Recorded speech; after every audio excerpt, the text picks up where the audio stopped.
করে ভেজে নেব। রসুনের মতো আদাটাকে ভালো করে ভেজে নেব।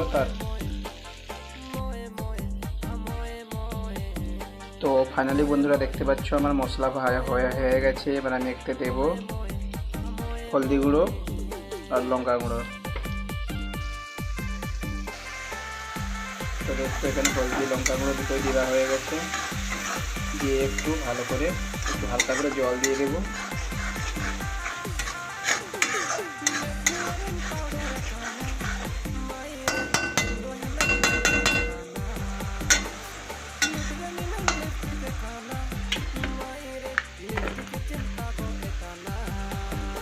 দেখতে পাচ্ছ বন্ধুরা কালার, সুন্দর কালার এসছে।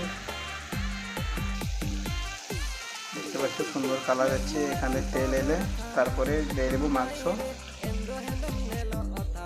তো বন্ধুরা ফাইনালি দেখতে পাচ্ছ কালার ভালো এসছে, তেল ছেড়ে দিয়েছে। এবার আমি দিয়ে দেবো এতে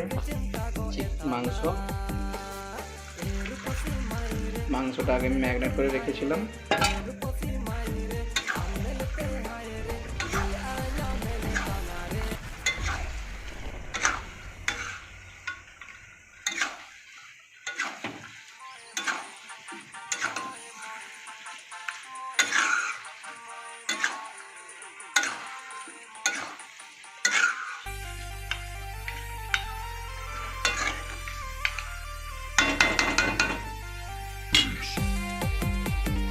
গ্যাসের ফ্লেমটা একটু হালকা কমিয়ে দেবো, মিডিয়াম ফ্লেমে।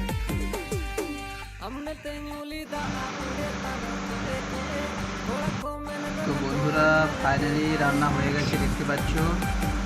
আমি চুলা থেকে কড়া নামিয়ে নিয়েছি। তো বন্ধুরা